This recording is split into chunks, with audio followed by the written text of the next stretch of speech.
And let's see. Okay. And when you're done, Dawn, I have like 14 or 15 really short slides, and it just goes with what you're doing. I was just really inspired. Okay, good.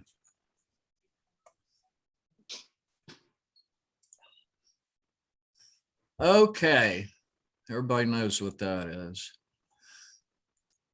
So I've titled this one Out of the Way, which is interesting places to visit in our area, which I believe most people don't really know exist. And there are a bunch, but I picked, I think 5 here. And there's a kind of a somewhat of a theme to it here. So the first one is the Bill Moose burial site. Has anybody ever heard of Bill Moose? Yes. Oh, yes. Okay. Yes. So this is, and that's the actual memorial there. This is the final resting place of Bill Moose, who was the last of the Ohio Indians, and in fact, the last of the Ohio Wyandot Indians. And it is on Riverside Drive in Upper Arlington. It's a really small park where the burial site is. Bill Moose lived from September 9th, 1837 to July 12th, 1937. He was somebody who was well liked and respected in the community. He made his living by selling Indian trinkets that he made, and he was well known for telling stories to children, which was something he really liked to do. And this is an actual photo of him.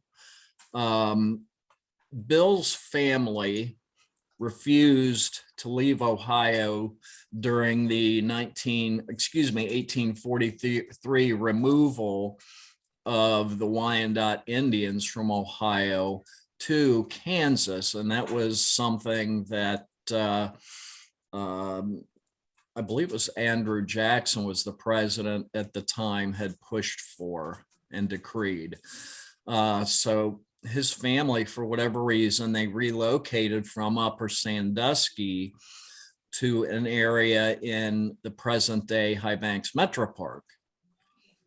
And again, Bill was believed to be the last full-blooded member of the Wyandot tribe to live in Ohio. He spent many years living in a cabin at the corner of Morse Road and Indianola Road. And he passed away just 2 months shy of his 100th birthday. And an estimated 20,000 people paid their respects at his wake and funeral, which is just huge if you can imagine what 20,000 people is. That's how popular he was. And this is a direct quote from him. He said, "I attribute my long life to living close to nature and observing the custom of my tribe of sleeping out of doors during the summer and one night each month throughout the winter with only one blanket for cover." And the main reason that he ended up here was that, again, at the time that he lived in Upper Sandusky, his parents were friends with the famous Wyandot chief Leatherlips, who lived down here. And that's a photo of people attending his wake.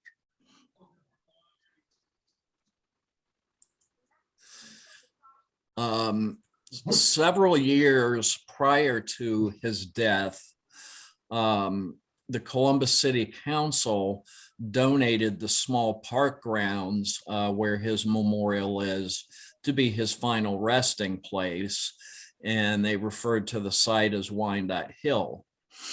and some civic committee members whose names are actually engraved at the site on one of the stones were instrumental in obtaining the land, arranging the funeral, and securing the funds to create the monument.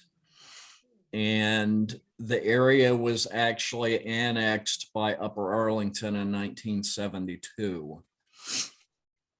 And now this photo shows inside of a cabin that was there.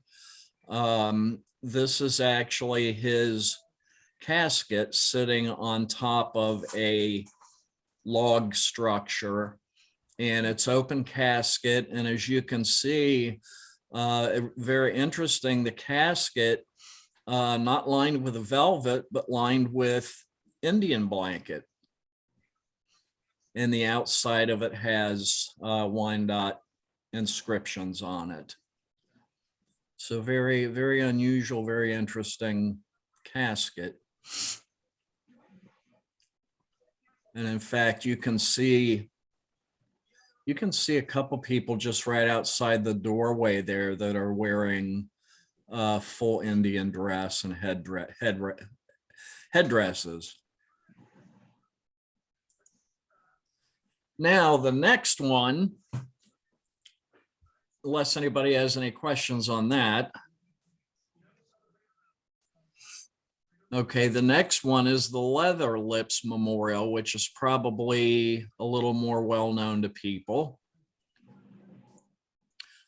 Leather Lips was a famous Wyandotte chief in all of Ohio, and was well known for keeping his word once he made it, which is where the name came from. He lived from 1732 to 1810 and was a member of the Porcupine Clan.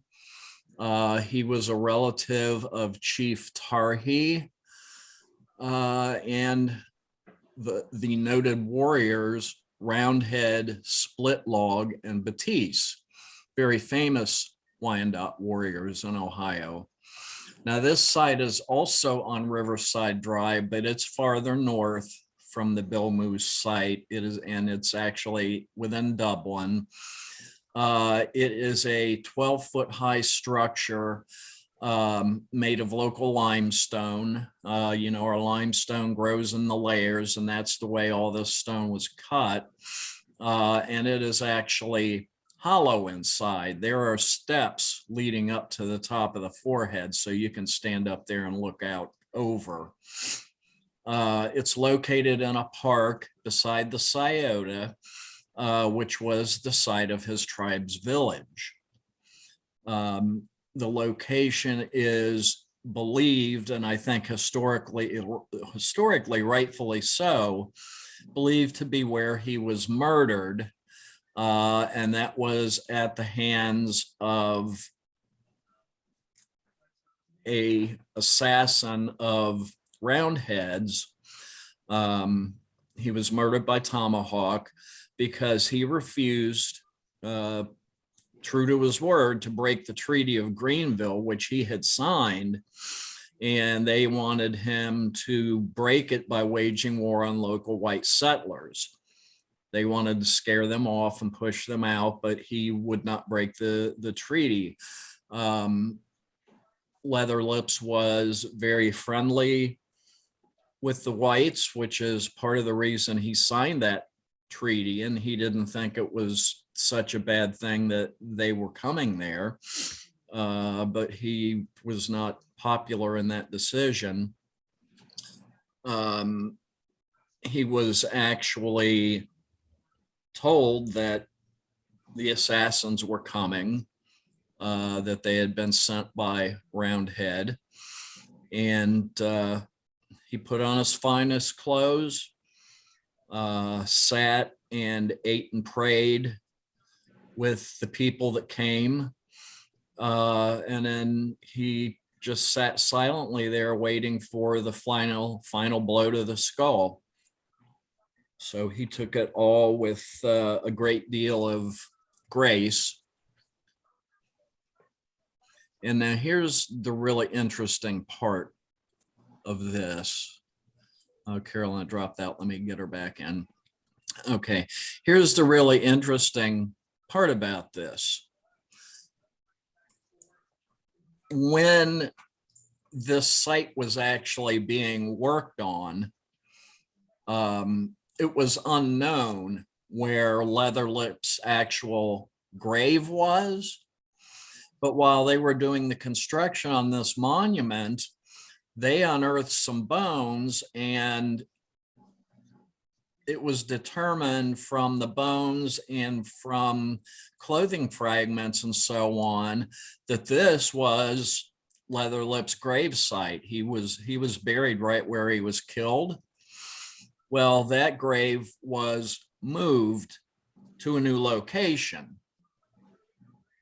So we have a second monument.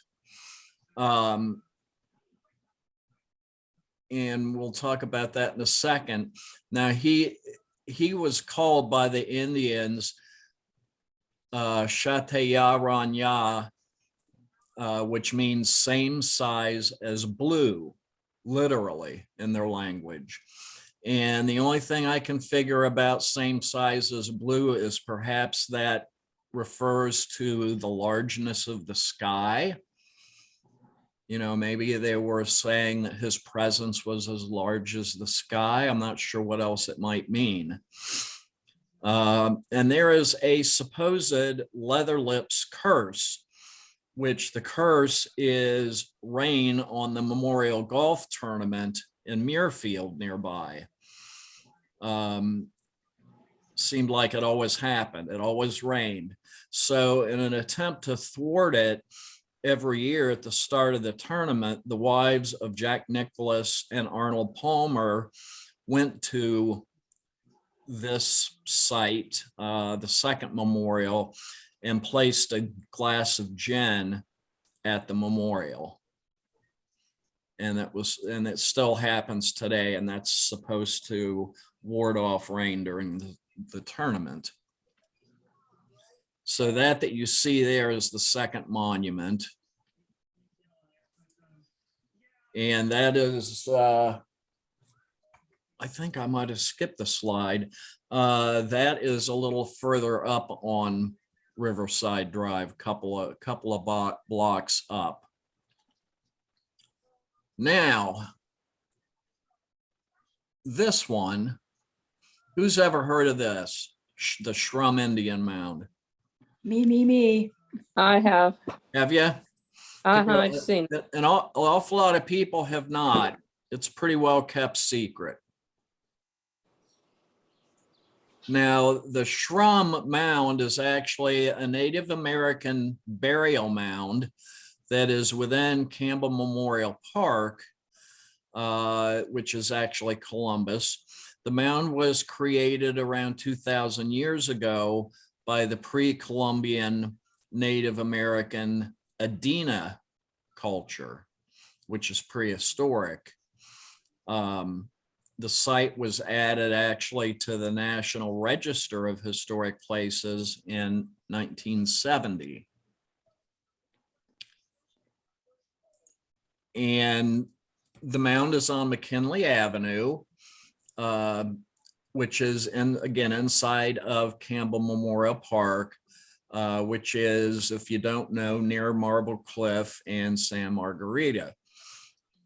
The park itself was named after James E. Campbell. He was a prominent lawyer, a former governor of Ohio, and for, I think, 4 or 5 terms, a Democratic House of Representative for Ohio. House Representative, excuse me. He was also former president of the Ohio Archaeological Society.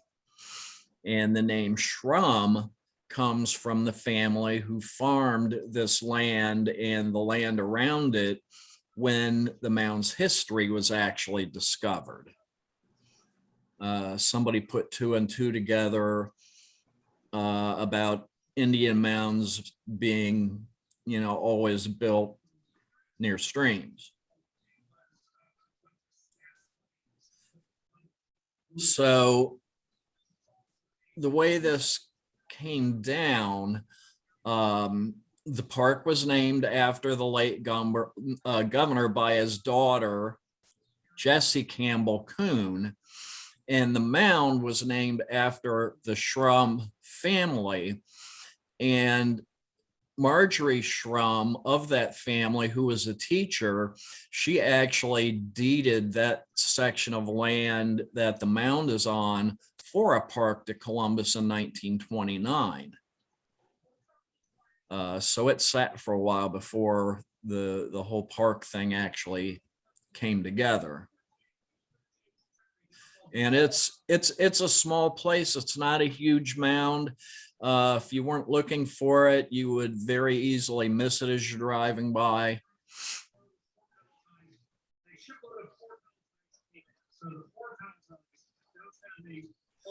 So now Lucy Depp Park, we kind of take a little turn away from Indians and we go towards more of our own direct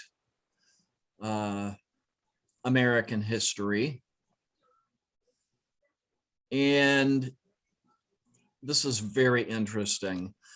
This is the site of the first African-American owned farm in Delaware County, which began in 1835. It was a tract of 400 acres owned by an Abraham Depp. And what had happened here was there was in Virginia, this man's family were slaves and they were owned by a slaveholder named John Depp. And he emancipated them. And at the time, Virginia law said if you were emancipated, you had only a certain amount of time to leave the state, or you would be considered loitering and would be put back on sale for bondage. So Abraham left and came to this land that he was given, which is located off of Dublin Road in Concord Township, which is right next to Shawnee Hills, just north of Shawnee Hills. Abraham was, besides taking up farming, he had also been a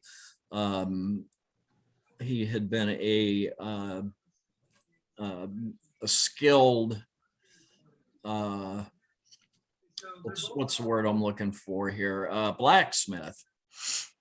Well, as he did his work and he did his farming, he worked with the Underground Railroad, and slaves would be brought at night up the Scioto River. And in the daytime, very near his farm, they were hid in these deep caves. And there were a lot of these deep caves that were along the banks of the Scioto River.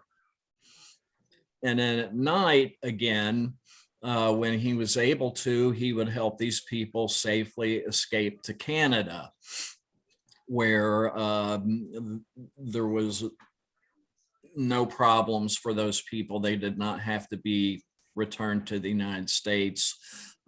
Canada had no such relations with the United States as far as returning slaves or anything like that. So that was his part in it. And some actually wanted to stay there, and they were given plots of land to start working, and the land got subdivided and subdivided and subdivided over time. So with that, the actual farm eventually became a town, a small town. And if you go through there today, most of the houses in that neighborhood are actually original from that time. They've just been updated. And there is one log cabin that's original that's still there on the park grounds. The caves themselves actually were submerged when O'Shaughnessy Reservoir was filled in 1925. So if you went scuba diving in that area, you'd see the openings to those caves. And the park was named after Abraham's daughter, Lucy. And today it hosts a community festival, Lucy Det Park Community Festival. It hosts a number of other functions, and there's a huge barn there, which from what I've seen is very nice inside, and is done up very similar to the Bonner barn at OWC, and it's rentable for private functions. And we have some pictures here. Upper left, that's a young lady working the farm, cutting grass, and she's on the tractor there. And then in the middle, you've got a small family sitting on the front porch of their house there on the farm area, and you can see their old pump off to the left, their hand pump. And then on the right is a bunch of ladies and a couple of men at a community picnic.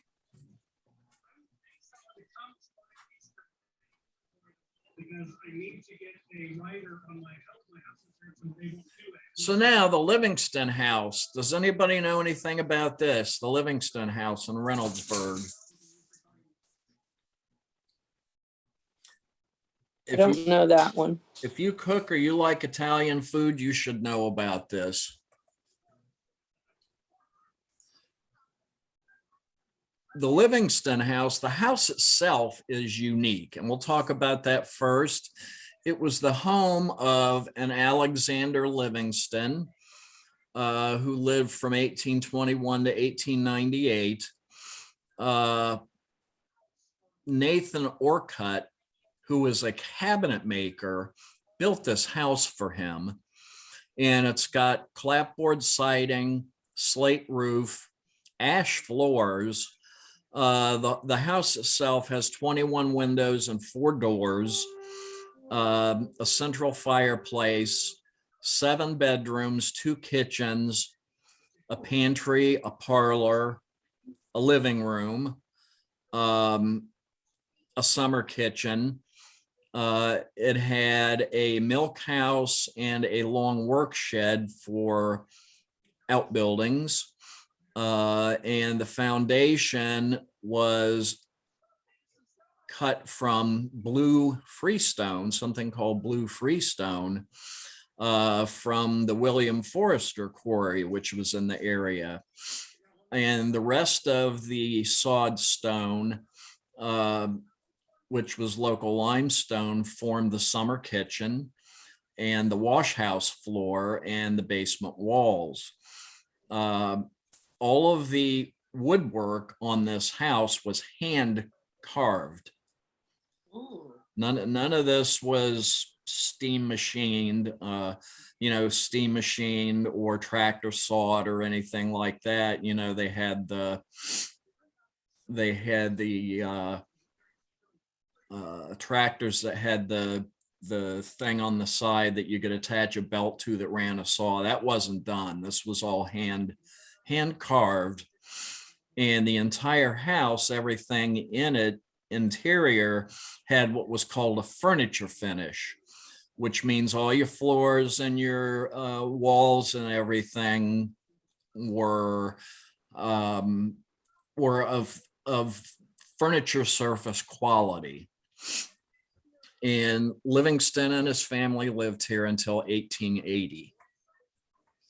Now, about him, Livingston, who lived from 1821 to 1898, he improved and perfected methods of cultivating wild tomatoes for farming and commercial use. He did this before anybody else in the country did.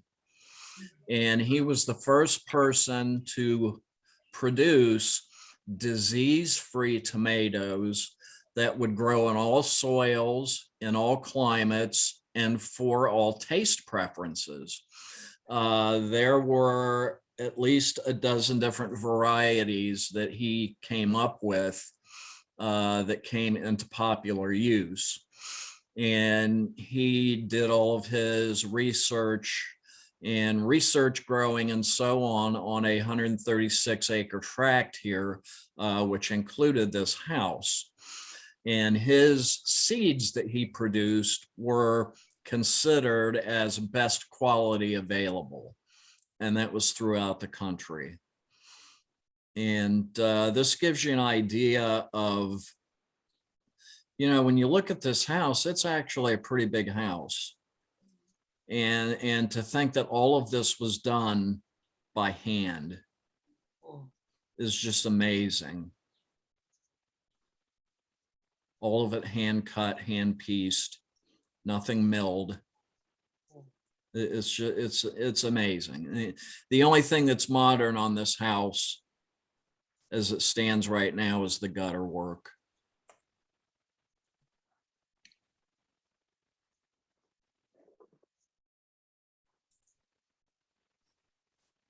And this is one of the work wagons that is on it, on the property.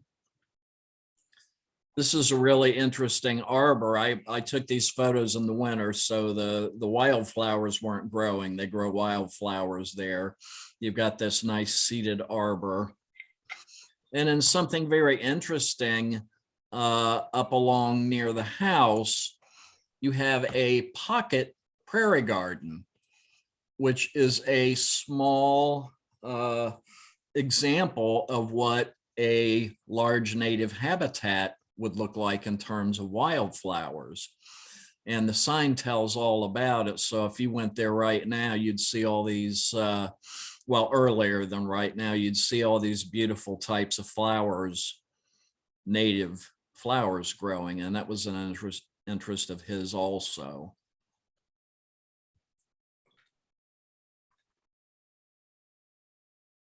So that's in Reynoldsburg, and that is, trying to think of the name of that road. You'd have to look it up. I'm thinking it's Long Branch Road, but I wouldn't swear to it. Okay, so the last one, which probably a lot of people know about in terms of who's here, but a lot of people in Columbus do not, is Duranso Park, otherwise called Indian Village. And it's a bit of a mystery. It's a tiny 17-acre park that you wouldn't exactly call popular. I've never been there when the 3 small parking lots were completely filled.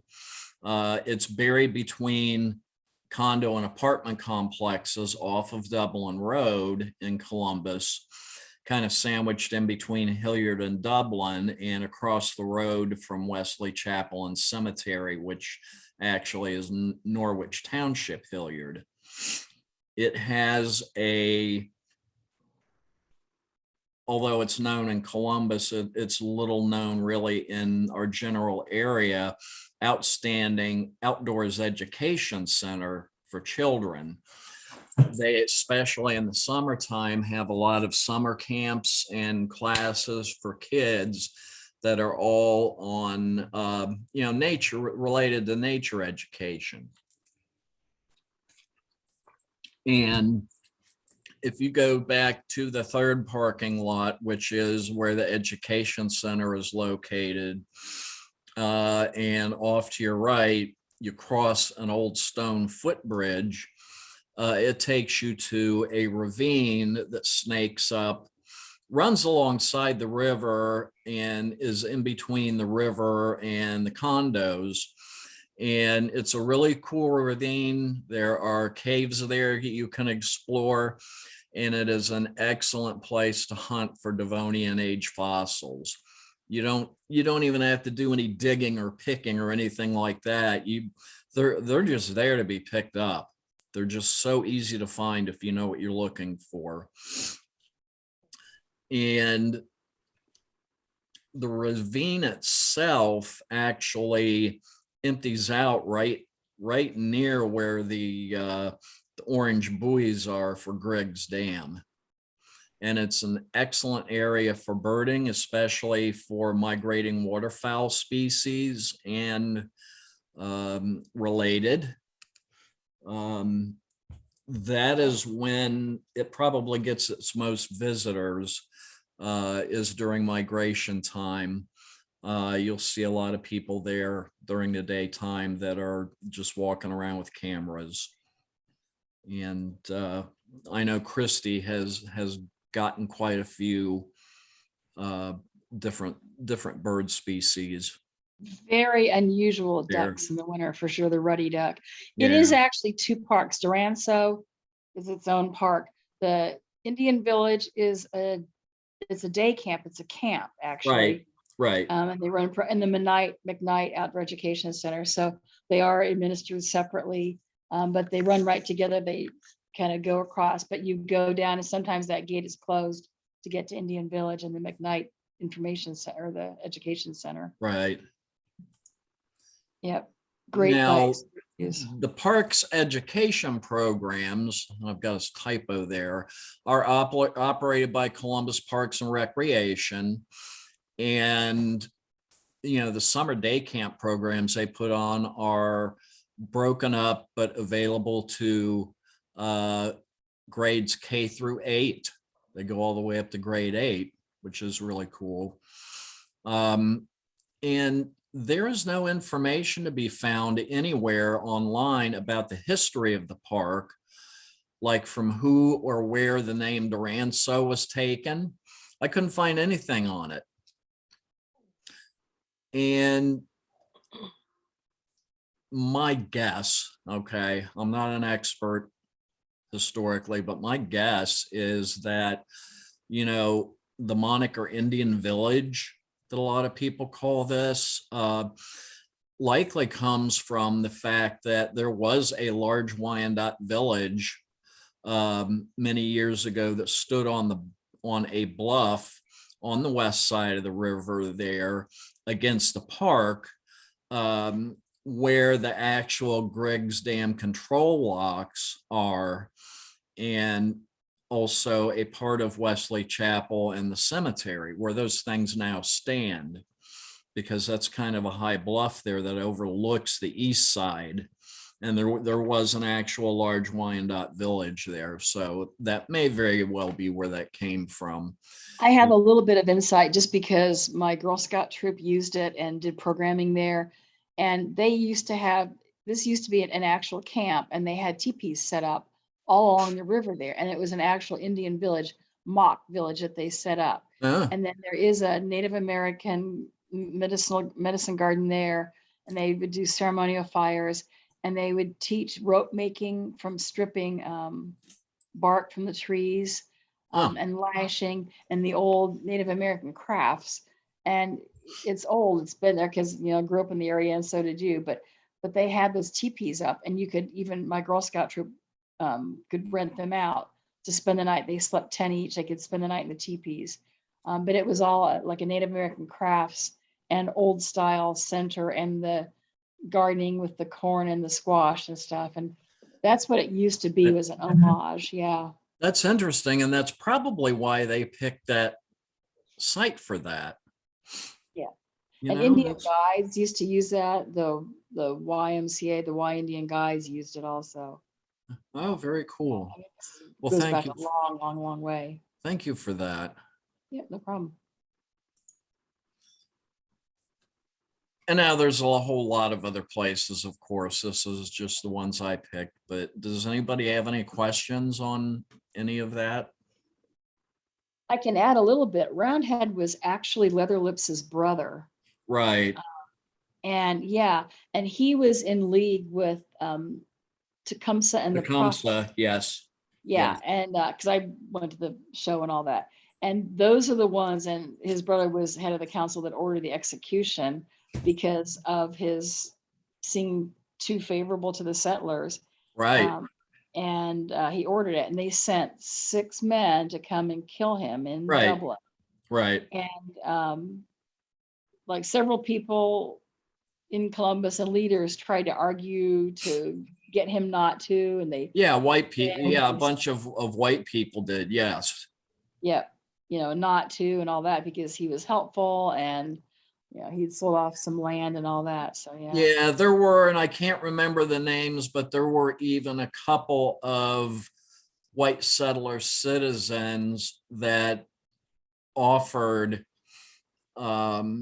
Roundhead a large sum of money to Yep. drop it, and they wouldn't do it.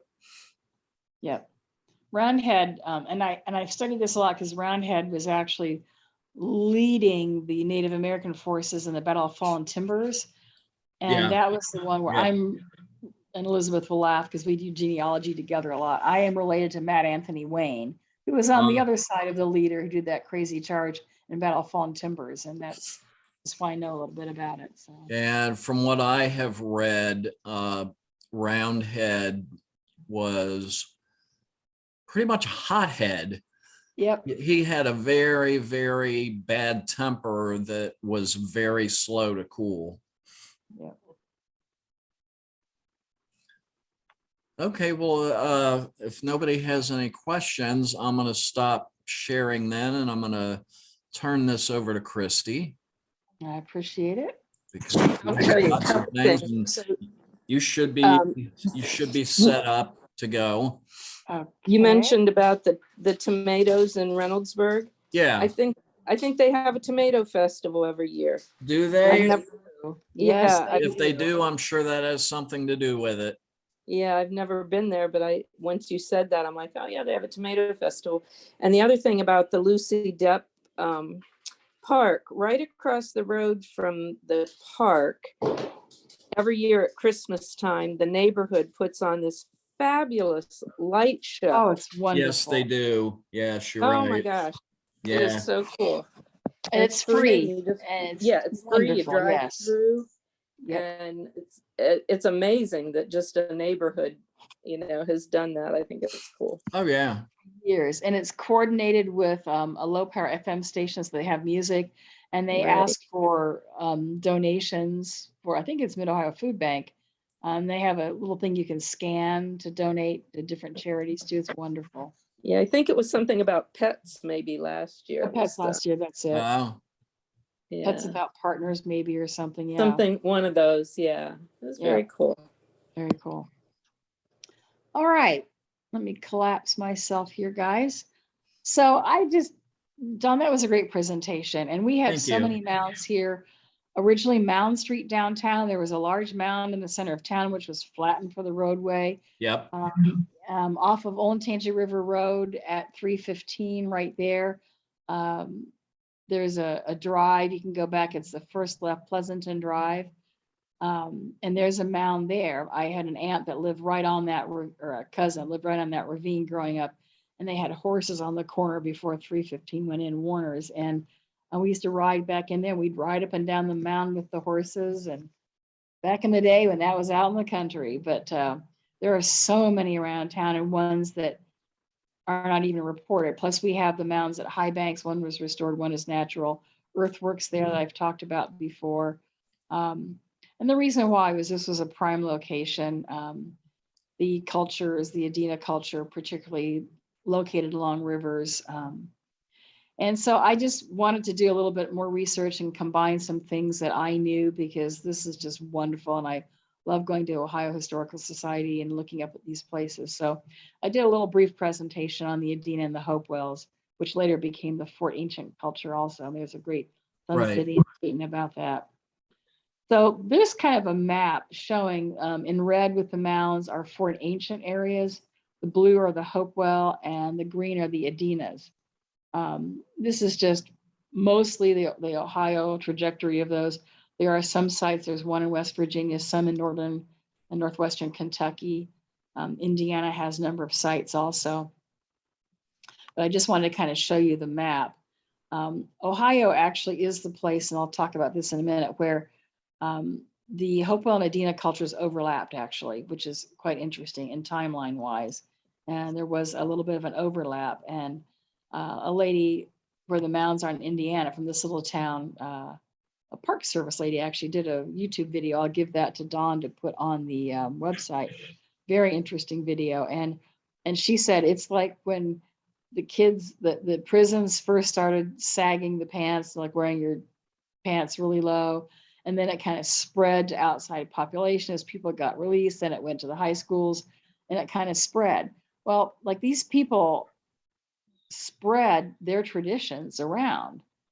And so, and then the tradition would die out, like, oh, we don't want to do it that way anymore. And then they would retreat. So I'll kind of talk about this. And as Dawn was just talking, what is the first thing you think about when I say Adena culture?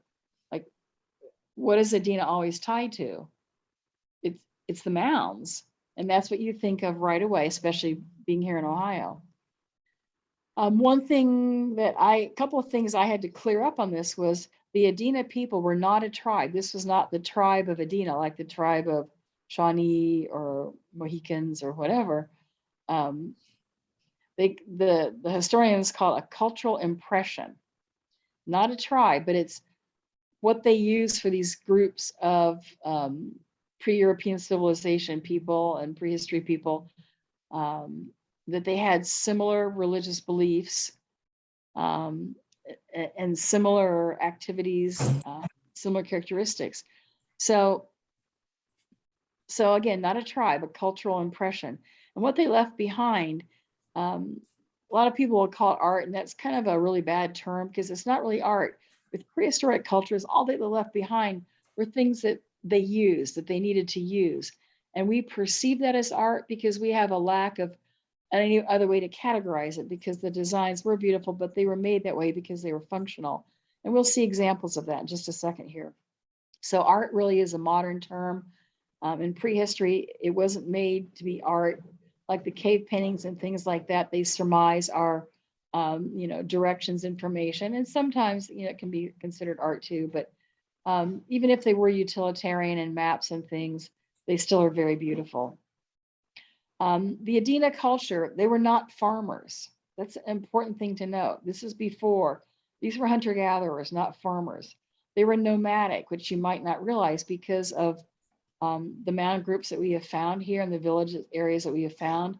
But these were just there temporarily. And they did move around. They followed the rivers. They were very nomadic, and they had very small groups, 30 to 50 max. Some were only groups of 15. They tend to be just a few family groups that were together. And even then they knew, obviously not knowing genetics, but they knew that it wasn't good to marry your sibling or whatever. So the groups would come together as they would be traveling along, maybe form a larger village, and have, we don't know, but celebrations or whatever. But that was to find mates a lot of times, and also better hunting conditions or gathering conditions, and seasonally they just moved around. Another thing in common is most were actually cremated. The burial mounds were not for everybody. They didn't bury all their culture. Some people say the Adenas and the Hopewells also were quite obsessed with the dead and with the burial rituals. Oops, I did not mean to do that. And but the mounds, I don't know, what if I, something bad is happening here. You guys, I'm sorry. Oh my goodness, I have to start this again. I'm so sorry. Something bad just happened on my computer. I'll try that again.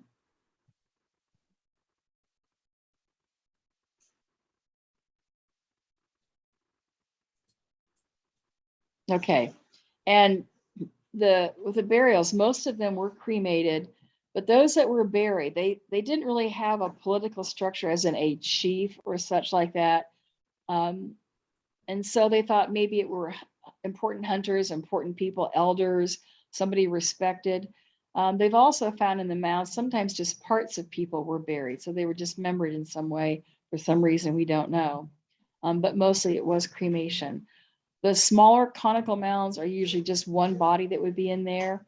In those groups, there'd be just one body. The larger mounds were often just ceremonial mounds, but often the different cultures and the different eras would just add people in there.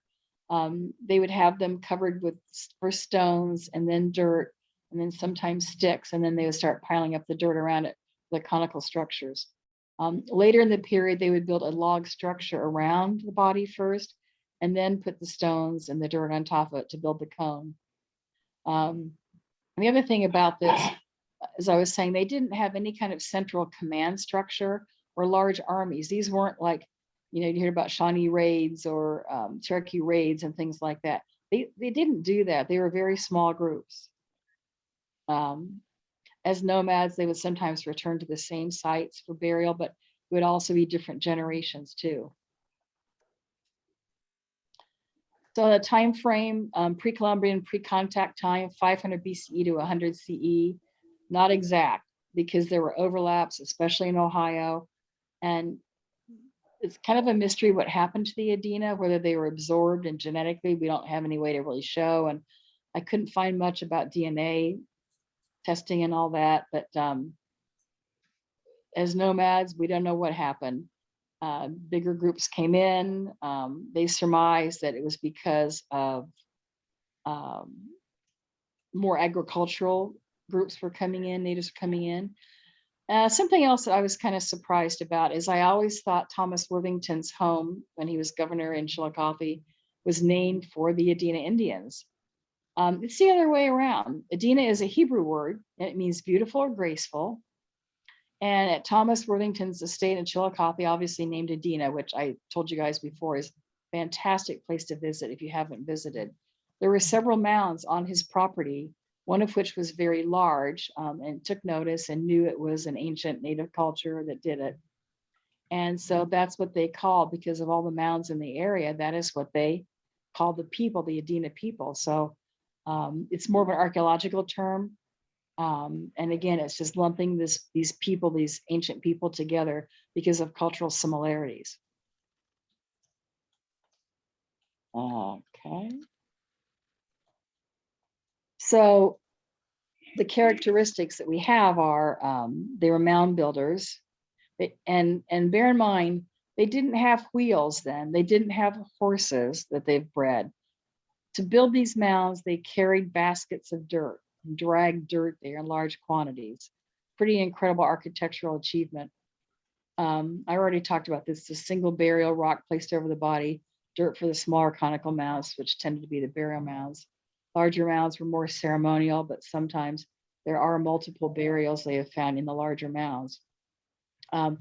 Their ceramics were utilitarian. There were sometimes they found like cross-hatched geometric patterns or lines on the outside of the ones that they used ceramics out of the simple clay you would find in stream beds around here that we've talked about before. But they were more or less functional items, not designed, but functional for cooking, vessels to store seed, water to carry. They were very basic, very crude, not smooth as much. They were just a local clay thrown into a fire perhaps, or dried in the sun. The pipes they had were very beautiful, and you probably know, and from my first picture of the one Adena pipe that's pretty famous. Ceremonial, but they were also used to store pigments, like painting pigments, or painting as in maybe paint their faces. That was another thing about their dead. They would often use red pigments to paint their dead too. And ceremonially and medicinal, they said they would suck out illness, is what they called with the pipes. The Adena pipes were zoomorphic. They were all in the form of animals. And one thing that they have found out by the usage and where the fire was for the tobacco is that the pipes were smoked from the mouth of the animal.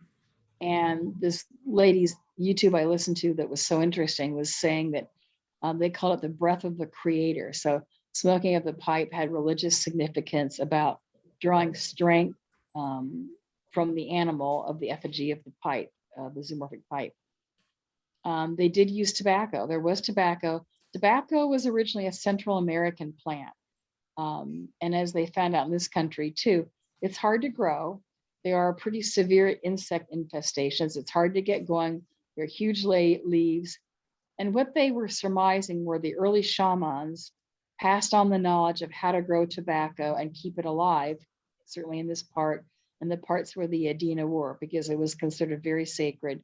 And they believe they smoked it for some sort of psychological state of euphoria, to prep for battle, for good luck,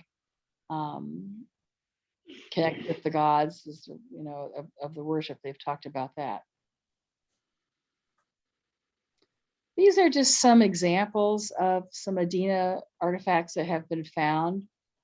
In some of the burial mounds, they have found these clay tablets. And then these are various examples of different pipes, which are either Hopewell or Adena. On the bottom is that pretty famous hand, which is made of mica, very thin, very highly polished. On the right, they talked about that. The researchers called a raven's claw. I would call it maybe more like an eagle's claw, because of the way the talons go, and they have that little lump thing in the middle like eagles do, but they always call this a raven's claw. Anyway, quite interesting. Tablets, there are various tablets they have found with different crude images and pictures on them. This map, and I did this because I know Don likes maps, and this is a good way to look at it. So the darker brown, the reddish brown, is more like the Adena cultural distribution. And then the Hopewell is much larger, more of the East Coast and going down to the Gulf. And then the stars are different. The yellow stars are Adena sites, the largest ones, and the red stars are Hopewell, larger sites. They are not far apart, but they are still not the same culture. They were not the same people.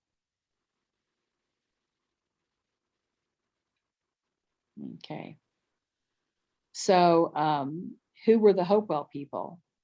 So as you saw by the map, they occupied the eastern half of the US, from the Great Lakes and southern Canada down to the Gulf of Mexico. The sources really differ wildly about when they were active. 100 BCE to 500 CE, or 1 to 100 CE, another source says. And they're trying to date the sites, but then they have sites that or cultures that occupy the same site, so that's more difficult to determine. But they did live near rivers.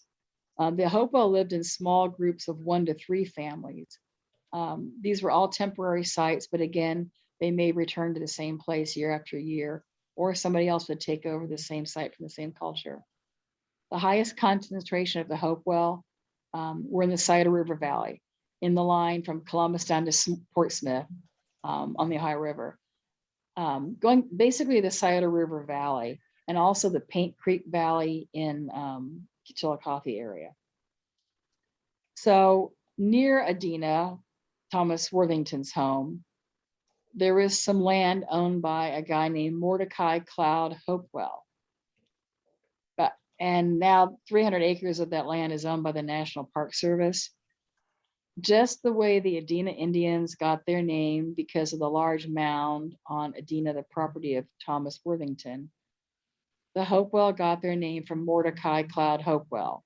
It was his property that they found artifacts and mounds and things that were slightly different. I think I read it might be around 6 miles away from Adena, the Thomas Worthington's property. It is very close by. And those 300 acres are now owned by National Park Service. And it is the Hopewell Park there in Chillicothe. So around 1891 to 1892 is when they started doing some digs on that property, and they called it an artifact horizon, which is they found tools and artifacts left over from Hopewell culture. From this, as years have gone by, they've determined they had an extensive trade network. And we know that because mica does not appear in Ohio. I mean, as part of other stones that were brought here by the glaciers, yeah, but mica is not in Ohio. The mica that they had there came from South Carolina, and they mined it in great sheets.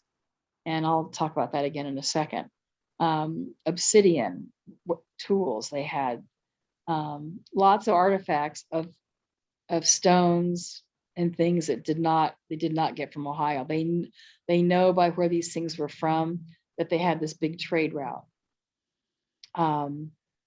There was this overlap with the Adenas also. They had cultural influences on each other. The Hopewell may have been nomadic and come here. Some people say they came from Pennsylvania originally, but Ohio was a main overlap place of the cultures where they assimilated a bit into each other's culture, and then the Adena just disappeared. There were a lot more artifacts and more artistic things that the Hopewell left behind, more decorations.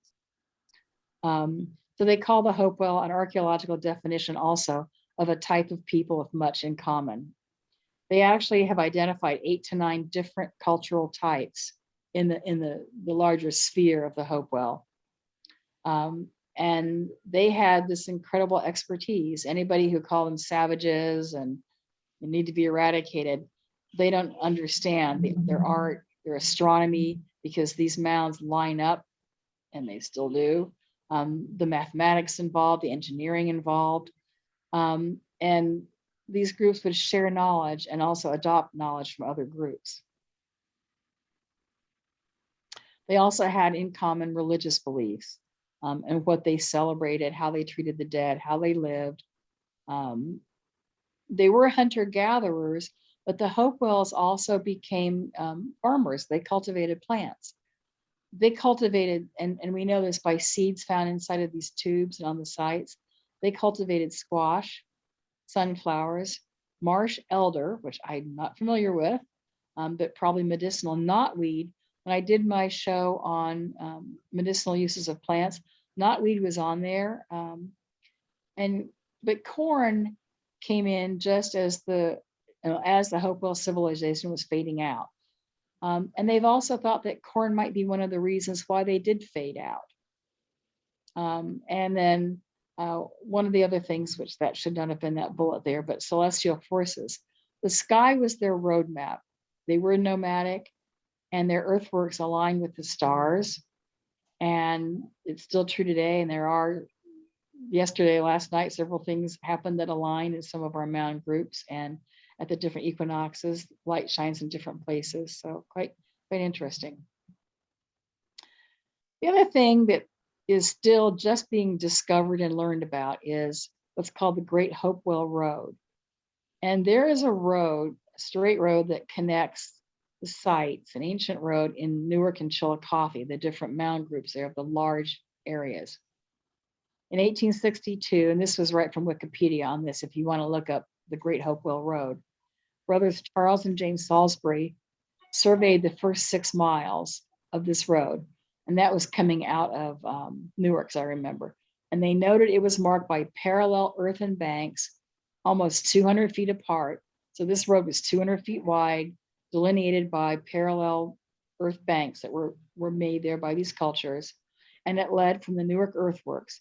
The road extended much farther south from Newark in the direction of Chillicothe. Other 19th century investigators, such as Ephraim Squire, Edwin Davis, they documented the walls on the roads near Newark. So they saw this, they saw these earthworks along there, and they followed as much as they could.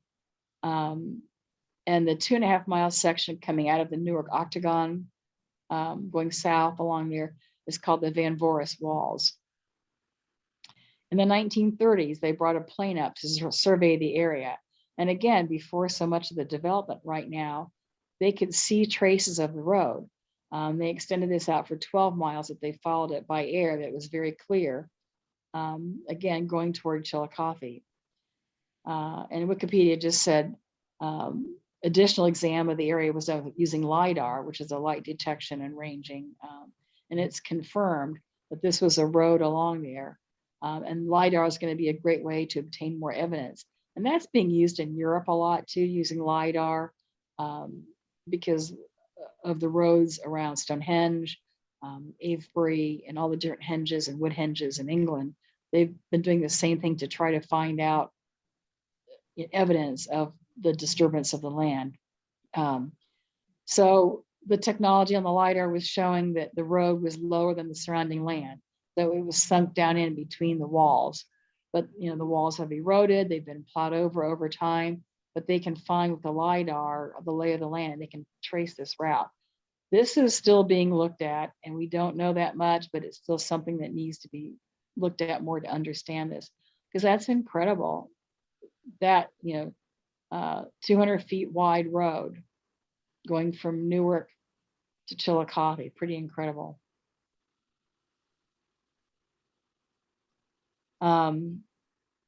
The trade that I talked about before, and I'll wrap this up really quickly here. They know the trade was extensive. And these are a list of, well, they said each way within a 1,650 mile range was their trade range. So that would be that far out and that far back again. The obsidian that we have found in some of the mounds here and around some of the village areas came from Wyoming. They have found in the burial mounds grizzly bear claws from the Dakotas area. There's a particular flint that they've tracked that's only in the Dakotas also. Shark's teeth they have found in the mounds, which came from Atlantic Ocean areas and even in Florida, they're saying. That mica came from a particular area of North Carolina, and they have found sheets of that there. I thought I had something on there, but they have found, I think it's 400 sheets of mica. So what they're saying is, well, actually I have a separate slide on that, that's right, but it was actually mined there, but the artifacts that they have were not manufactured there. They were brought in whole sheets. They have found conch shells from Gulf of Mexico in the mounds, silver, and copper. Copper is one of the most traded materials at that time. And from the artifacts and what they've just surmised from what they've learned, about 100 million tons of copper were being quarried and moved in the Hopewell era. So this trade was pretty incredible. It was valued. The amount of copper in the mounds was pretty incredible. Beads were around their neck and things. And the main transportation route for this trade route, these trade networks, were the waterways. So this is just a map of what I just said because Don loves his maps. That special Knife River flint that they just showed that they have here, where the obsidian came from, the copper as in Copper Harbor in Michigan, and that area of Michigan has a lot of copper, and Wisconsin. Galena that they have found. And look at this, the whelk shells, the mica, the shark's teeth. This is an incredible network for the years and the prehistory that we're talking about here. So mica is a mineral. It fractures on a predictable plane. It's highly reflective, which they would use it as a mirror, maybe very valuable. They can see themselves or magic or whatever. But it was very highly treasured. So they didn't get it from the quarries and go make the stuff on site. They carry these sheets back to work the sheets to make what they wanted to with them. And in Chillicothe, they have found over 400 of these large sheets of mica, which is pretty incredible, 400. And then I'm going to just throw in a little bit about the Serpent Mound. I could do so many more. If you've never visited this, you need to visit. It's just incredible. One problem is the tower that is probably 100 years old, the observation tower, is being rebuilt this summer, and you cannot go up the observation tower, unfortunately. I think I was there last fall and it was there, but I think they just started this spring, maybe rebuilding the tower. But a lot of people said different things, like a snake with an egg in its mouth, but they just say it's a coiled effigy mound of a serpent. There are 3 burial mounds nearby the Serpent Mound that are Adena and Fort Ancient mounds. No artifacts have been found inside of the Serpent Mound to help date it, and it was excavated more than 150 years ago, and they looked into it, but they can't date it that way. They keep doing carbon dating on it, but experts say we need further work on this also. It was redated in 2014 because they used to say it was like 100 BCE was what it was from. Sometimes they even said it was only like maybe 3,000 years ago, but they're saying now, experts say it needs more work, but they said 300 BCE is what they're thinking that this is from. And that is all I have for you. There. Anybody have any questions for me or for Dawn? No, but have you ever been out to the Newark Mound Oh, yes. when they open it up and let you go actually up on it. Well, before they had closed it off, I had been. So, Oh, school okay. trips. Yeah. But also they have a big thing for during solstices. They also have big parties and things there. And they've had movie nights on the mounds before that I've seen, but they are protecting it more than. And that's the one in the golf club, right? Or in the golf course that they want to make a national historic Yes. site. Yeah. Yes. I hope they get that done. Yes. Well, the Serpent Mound, actually the Hopewell group too, they have given it the same classification as like Stonehenge and stuff. So that is on the, gosh, what is that called? The international one. Oh, yeah. Yeah. I got it confused with the places of prominent cultural and historical interest, but gosh, I forget what that's called, but it's definitely on that protected list, and they need to get the rest of these on here. So much has disappeared even in farmland, and like the ones at High Banks that were plowed under as farms, and they've had to restore and rebuild from what they knew. Mhm. Yeah, I've always wanted to go for the solstice to the Newark group also. It's supposed to be pretty fun Yeah, that celebration. They still have powwows there. I've been to a couple of powwows there, which are really interesting too. Mhm. Yeah, but fun. UNESCO Heritage Sites. Thank you. Yes. Yes. UNESCO That's Heritage Site. Yes. Okay, So I good. grew up really close to Moundsville, West Virginia. There's a Oh, wow. large mound there. Yes. I don't know which one it is supposed to be. I think that is Adena, but Hopewell would have been side by side with it too. But I think the original large one was Adena. It could be because, it's in Ohio, but there is a little town not too far away called Adena. Yeah. Yep. And I was looking on the map and I believe I saw it there. So yeah, interesting. It just, that's what I do. I go down a rabbit warren sometimes. Don sends me the presentation in advance, and I've just had a really bad time. My parents got sick on vacation, as I mentioned, and so did I. And I'm 3 weeks into this, and I am still having a lot of problems.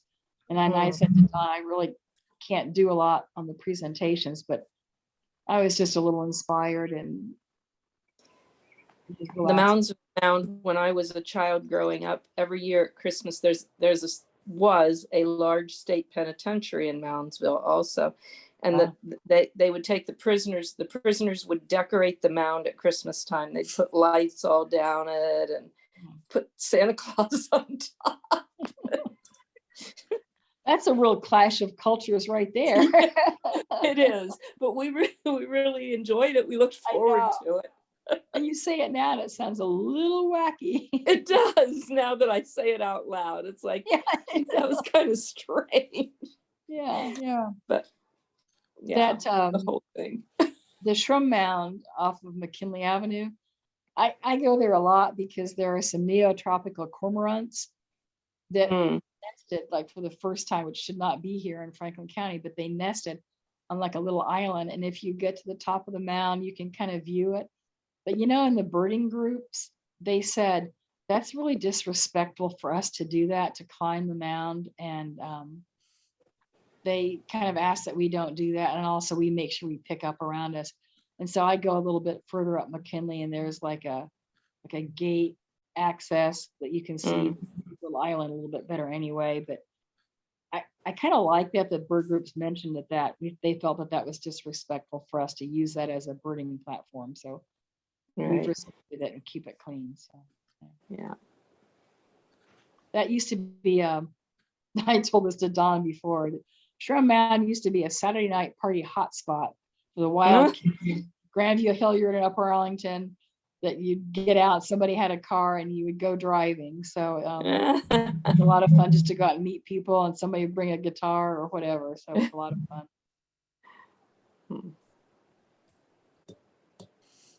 Okay. Early 70s. So does anybody have any questions or anything else to add? Oh, I'll just put a little note in that I mentioned, or I saw today that the Wakena Nature Preserve on Sunday is having a fern walk if anyone is interested. Oh, They said there's 32 species of ferns in the Joaquina Nature Preserve. So I are think you it's going, Glenna? maybe I'm supposed to go feed the hummingbirds again, but I can do that between 10 and 12. So if I go early, I could maybe make it down there by, I think it starts at 1 o'clock. I've only ever been there that one time that I showed you guys some pictures of. I had all the tadpoles and then the salamander eggs that were in there and stuff. And Yeah. that Well, place it's is not beautiful. open that often. That's why I thought I might go. I've been down there Yeah. before, but you can't get in. Yep. So, Yep. Having staffing problems and everything else there too. It's tough. mhm. But that nature center is amazing. And the animals they have that are rehabbing there are just amazing. That's where they're meeting at the Nature Center, now that you said that. Yeah. They're very nice. Wow. Wow.